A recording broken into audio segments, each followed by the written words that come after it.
Trashy Women, Queen of Memphis, and She Never Cried are just a few of the hits this country southern rock band has produced in their 33-year tenure. Their debut self-titled album produced 6 singles and was certified double platinum and garnered them the Best New Group Award at the ACMs in 1993. Their sophomore album, Notorious, also went platinum, further solidifying the band's success. Welcome to Hayes' Hard Drive, the founder and lead singer of Confederate Railroad, Danny Shirley. How's it going, buddy? It's going good, man. Thanks for taking time to talk to me, Dave. Oh, hey, the pleasure is mine. Thank you. I mentioned just in the opening there, you guys have been around for over 3 decades, and you started off this whole thing playing bars there in Atlanta. And, backing up David Allen Coe and Johnny Paycheck. As you reflect back on those early days, was there ever a time before, that first album hit that you actually had some doubts about, are we doing the right thing? Are we going to make it? Like, what direction are we going to go? That type of thing? Oh, absolutely. There were times of that.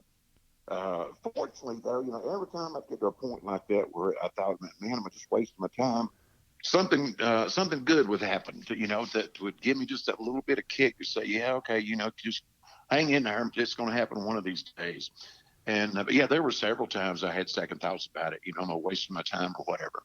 Working with David Allen Coe and Johnny Paycheck, I know that had to put some fingerprints on you and make some impressions on you that kind of helped you get to the point that you are today. I mean, were there some things that are memorable about working with those two that you were like, yeah, I took that and brought it into my band and how we conduct our business or what we do on a day-to-day basis? Well, I'll put it this way. After that first album went big and we were working on the second album, I happened to run into David Allen in Nashville. And I said, well, I've got to go do some vocals on this new album. So you want to ride with me? So he jumped in the pickup truck and we was on the way to the studio. And of course, you know how gruff David is. And he says, I read this interview you did where you told him you learn more about what not to do in the music business from me than what to do. He said, at first it ticked me off. Then I got to thinking and realized you were right. So the way I like to look at it, they say, they say you learn from your mistakes, which everybody does.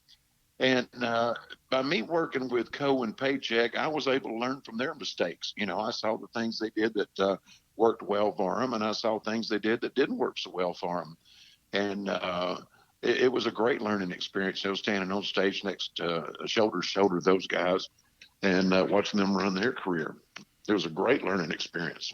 Well, you yourself, before Confederate Railroad and before all of what we just talked about, you had yourself a rather, good solo career in the early 80s. You had some songs that hit the country charts. We made some progress back then. Of course, I was born and raised in Chattanooga, Tennessee.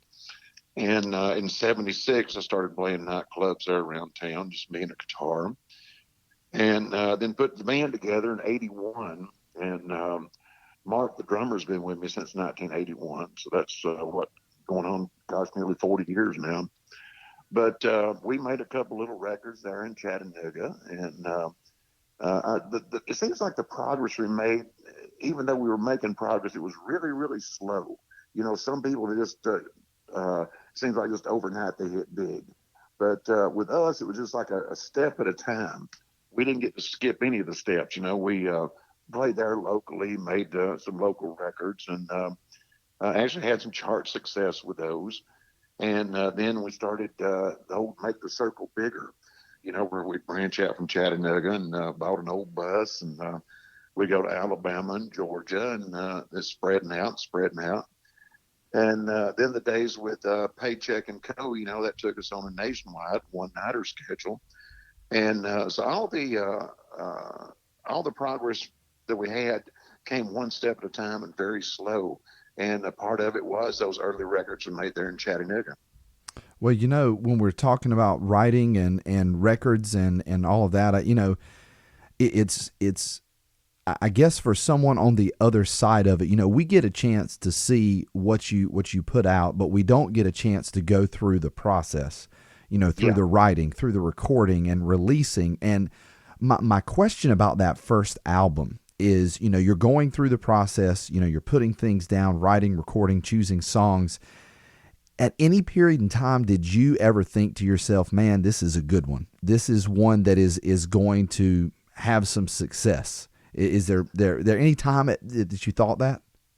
Well, when we started working on that first Confederate Railroad album, of course, I took a book of songs that I had written. I thought they were great songs, and had some hopes for them. And I got to Nashville, and we started listening to other writers, and it's like, man, the guy's working at the fast food place writing better music than I am. So those songwriter dreams came crashing down to reality really quick. But I thought there was some that I could do something with. But I found out real quick there was guys writing a lot better music than me. So at that point, I had to make the decision: do I stick with the songs that I've written, or do I go for the better song? And I chose to go for the better song and then work on my songwriting from there. So as time went on in my career, I had good songs from other people, but I also became a better songwriter. I think that's interesting as you're talking about that. You come in with a whole gambit full of songs, you have high hopes for them, and then that part doesn't work out, and but you began honing your skills. How do you hone your skills as as a songwriter? Is it surrounding yourself with other guys that what I did is I started writing with better songwriters than I was. And some of these guys in Nashville, I mean, it just like falls out of their mouth. They can't help but it's like every word they say is a song. And I realized, as I was up there writing more, the more I would write, the more I would think like a songwriter, where you just kind of get in that frame of mind where instead of just looking and seeing a tree, you see a song, something about a tree, Yeah. And these guys that do it every day, just day in and day out, they're just amazing. And I started writing with some of these guys that, fortunately I'd been in the business long enough that I knew some really good songwriters, and I had done some demo work for some really good songwriters, and that really helped me. I had a chance to talk to Daryl Scott, and Daryl, to me, like when he was talking about songwriting, he seemed like one of those guys that it fell out of his mouth, and it's like it just comes out of him, and he's like, it just happens, and then there's you're kind of talking about, hey, look, I had to, this is something I had to work on. I had to get in there and work with other guys, learn, and it's just amazing how songwriting works for some people, and then others they really have to put their best foot forward and make an effort to learn and to get better with songwriting. It's like anything else, if you go to Nashville as a guitar player, you're pretty good there in your hometown, but then you get up in Nashville, you think, man, I got a lot of work to do. Well, so it's not just songwriting; it's a little bit of anything, whether it be your musicianship or it be your showmanship on stage. You can get off stage and opening a show for George Jones and think, man, we just nailed it. Then George goes on and think, man, we need to go practice. Yeah. I think, and it's not just music; it's that way with anything. Experience makes all the difference in the world. Well, we've been talking a lot about this, the first album, and one of the songs off of there that I'm going to play here, I think that all guys just a little bit like our women, slightly on the trashy side. And I won't argue with that. I do. I think it's a truth. Just a little bit, not a whole lot. We're going to be right back with more from Danny Shirley from Confederate Railroad here on Hayes' Hard Drive. Well,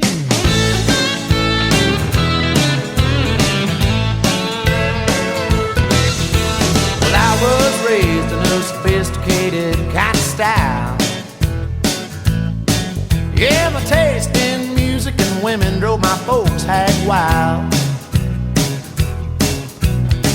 Mom and Dad had a plan for me. It was debutantes and symphonies. But I like my music hot, like my women wild.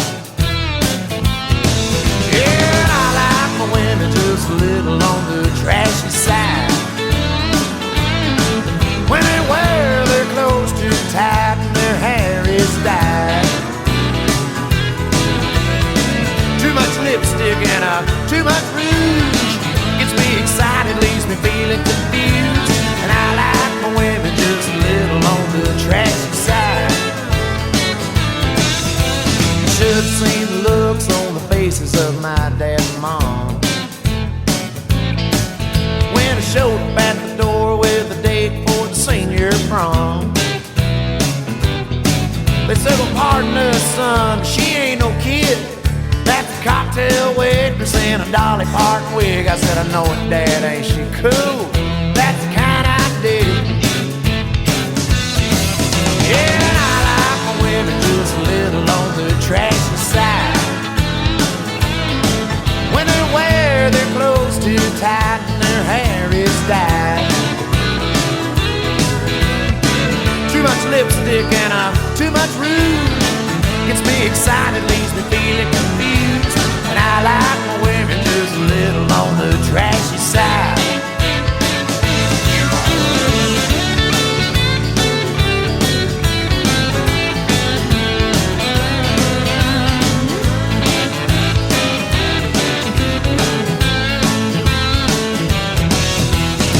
I like them sweet, I like them with a heart of gold. Yeah, and I like them brassy, I like them brazen and bold.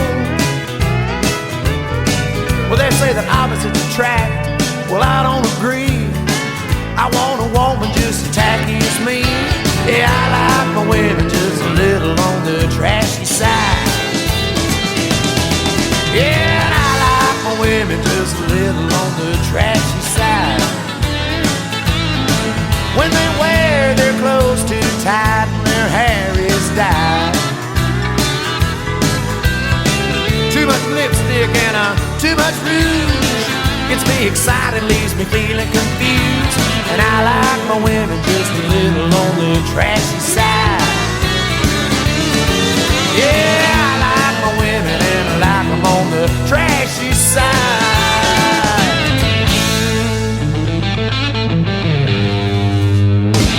Welcome back to Hayes' Hard Drive. Danny, before the break, we were talking about the success of your debut album.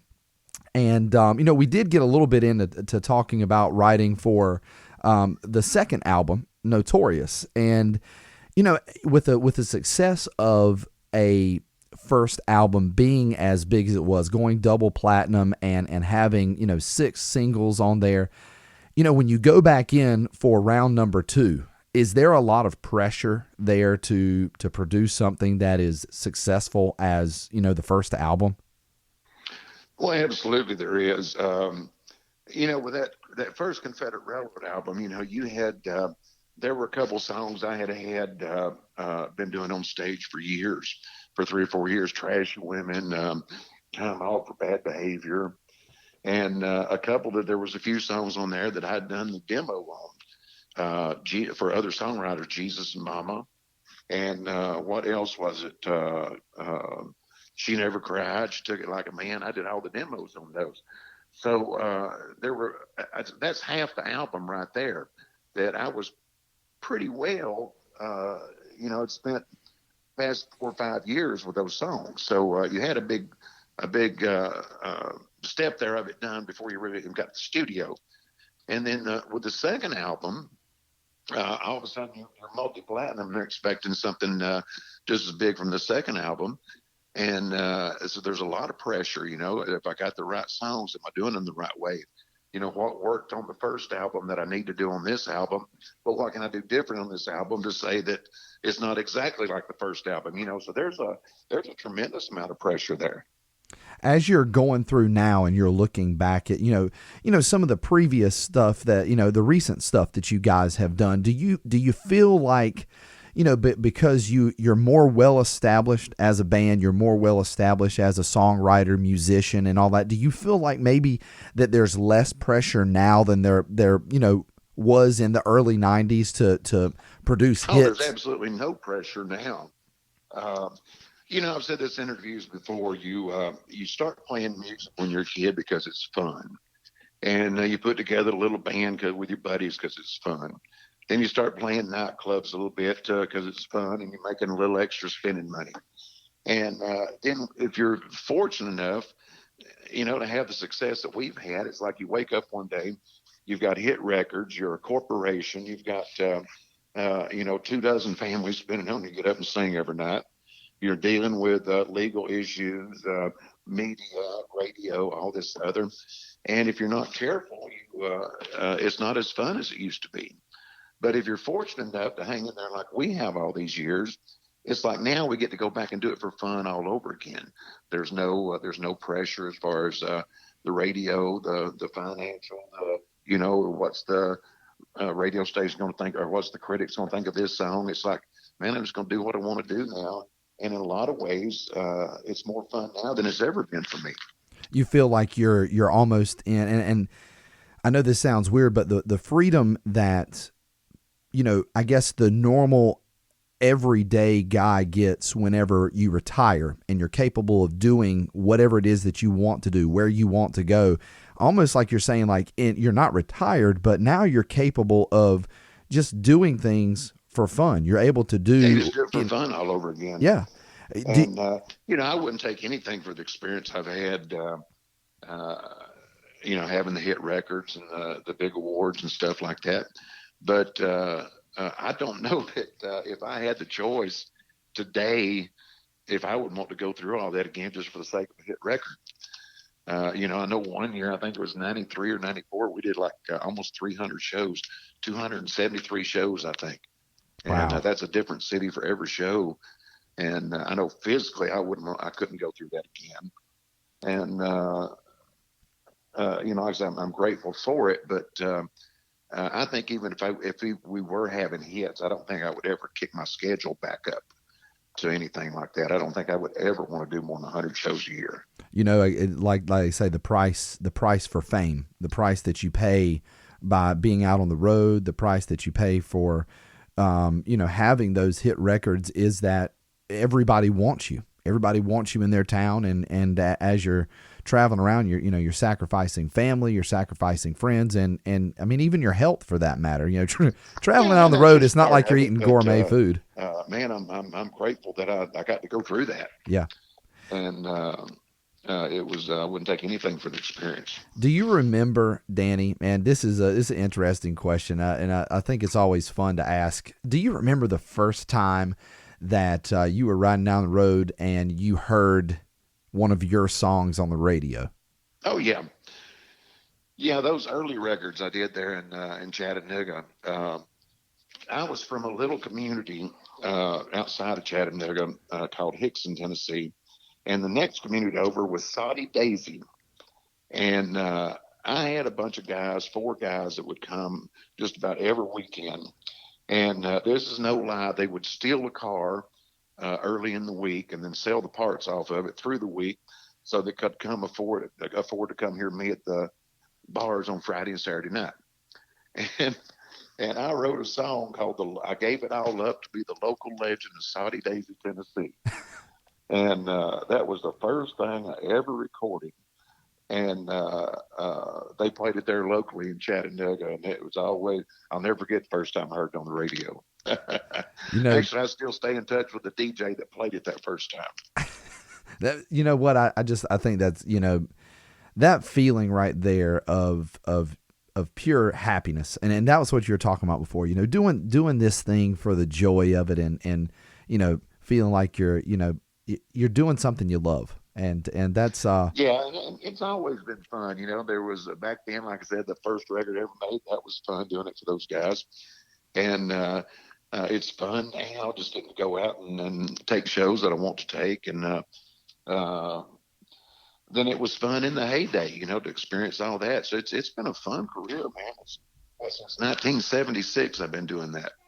Well, So it's been something else. Recently you guys had you guys recently had a little controversy regarding state fair shows in New York and specifically Illinois. Now, I'm going to frame this for everybody because in Illinois, you guys, and this is what the newspaper article said. It said use this word, so I'm not putting this in there. It said that you guys were snubbed by the governor of Illinois. What was your initial reaction when you learned of the cancellation of the shows? Well, it's happened before. There's not everybody sees the name the way that I do. I'm from the South, and when I was raised here, that was our history, was the Civil War. We didn't have monuments to the American Revolution or anything like that. It was either the Civil War or Indian things, And so, as a kid, you'd ask your dad, well, what's that cannon about? Well, that's about the Civil War, And you'd say, well, which side were we on? Well, we were the South. Oh, okay. And it never got into slavery and race and hate and stuff like that. It was just, you were proud to be from the South. That was where you're from. And, that's pretty much where the name came from. And, it's changed over the years, and I'm well aware of that. It's a new generation. They see it different than the people my age, but every once in a while, like once, twice a year, it would crop up. There'd be some question about it. But this was the first time that somebody like the governor of the state had really gotten into me about it. And the strange thing was, we played that fair 2 or 3 times before, and I always had a great time. It was never an issue until just recently. But that's just, like I say, it's just a sign of the times. That's the way things have changed. The attitudes have changed. So it kind of is what it is. Well, I was reading, just you had done an interview, I believe it with Rolling Stone, and I was reading on that, and one of the things that I found to just open my eyes about you as a person was that, with some of the other shows, when they did crop up about merchandise, which is, once again, another avenue of you guys making money, that if there was an issue that you said, okay, we won't sell the merchandise, or, if there was an issue, we won't put a banner up. If there was an issue, you were very willing to say, hey, look, we'll do whatever we have to do to make, to make ends meet, to make things right. We don't want to offend anybody or whatever it may be. It just seemed as though that you were very willing to, to do that. Was there ever an option with, Illinois to say, hey, look? This whole thing was political. There was never even a question about merchandise or the flag or anything. And it was all about the name. And then once they started getting the backlash for canceling the show, that's when they started talking about the flag and this, that, and the other. But yeah, that was never the issue. It was always the name of the band. Just the name of the band. And, and even on normal shows, we don't fly the flag anywhere. We don't have it on banners. If you want to buy a T-shirt, we've got it on the back of the T-shirt, on the logo, the 2 little flags on the train, the General, which is what the band was named after, was the General. Right. And, but if it ever has been an issue, well, I always work around that. So if you don't want me to sell T-shirts, I won't sell T-shirts. No big deal. And, there's nothing, it's nothing but the name is the whole deal. Well, you guys, and I keep going back to character, keep going back to you, and when we had initially talked in November, we kind of talked a little bit about this as well. But getting back to the character and who a person is, who Danny Shirley is, who Confederate Railroad, the guys that are part of the band, you guys were paid in full for this show, and instead of taking that money and distributing it up amongst the band or paying for things that you needed to do, or that was an open date that you guys had.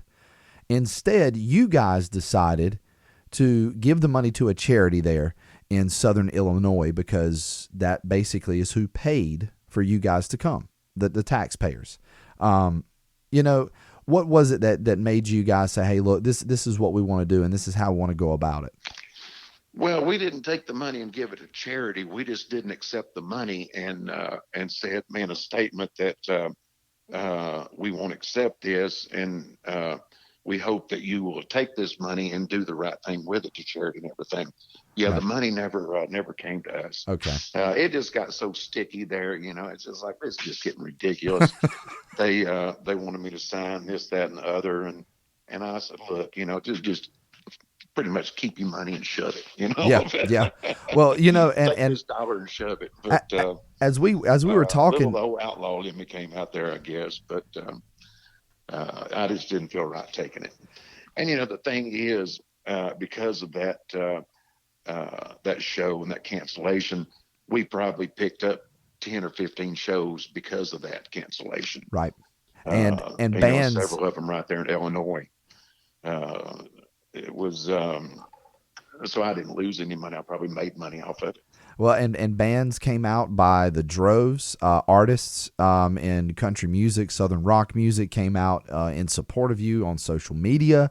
You told me a really cool story, and I don't know if the guy emailed you or whatnot, but it was someone who was actually not a fan of you, and he said because of this situation. I'm not a big social media person, but I knew how to, with all this going on and all this being said about me, I tried to stay on top of it. And, of course, all the Confederate Railroad fans were had our back on it. And country music fans in general were speaking up on our behalf. And there were some people that, said, I wasn't familiar with your band until all this happened. And now I've listened to your music and really like it, and I've downloaded an album or whatever. But the funniest was there was one guy that said never liked Confederate Railroad, never liked nothing about it, didn't like the songs, didn't like the music, didn't like the singer, nothing. He said, y'all were done wrong. I went and bought a record. I thought, man, how cool is that?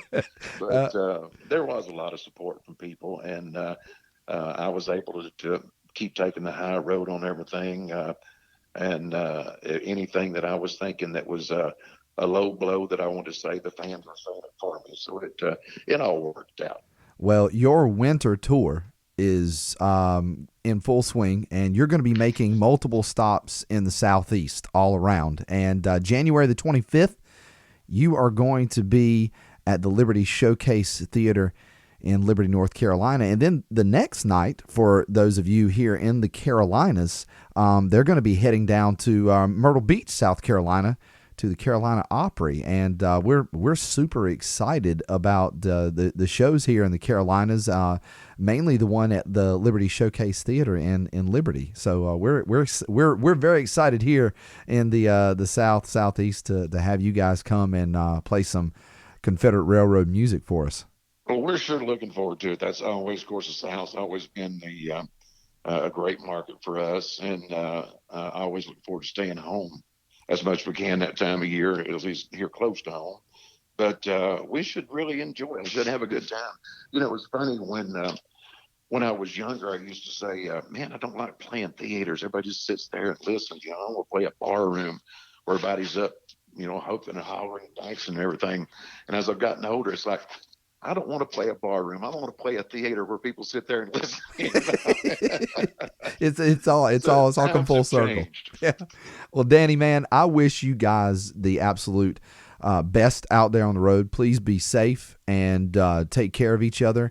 And I cannot wait to see you guys at the show January 25th in Liberty, North Carolina at the Liberty Showcase Theater, man. And I really appreciate you coming on. And if you want to buy tickets to the show in Liberty, you can go to thelibertyshowcase.com. And for more information about tour dates, merchandise, or anything Confederate Railroad, all you got to do is go to confederaterailroad.com. This next song went to number 2 on the country music charts. I think it should have went to number 1. It's off that double platinum album, Confederate Railroad. It's Queen of Memphis. This is Delane Hayes. I've been talking with Danny Shirley from Confederate Railroad, and you're listening to Hayes' Hard Drive.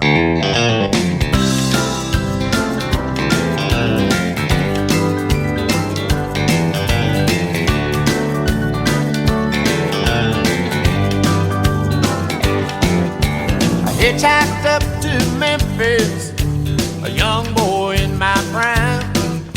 I thought that big old city could ease my Georgia mind. After just 1 hour, I met this southern girl. She said to call me the Queen of Memphis. Then she took me around the world. And I saw stars dancing on the water. I heard Elvis singing Blue Suede Shoes. That old muddy river was my witness. The night I fell in love with the Queen of Memphis.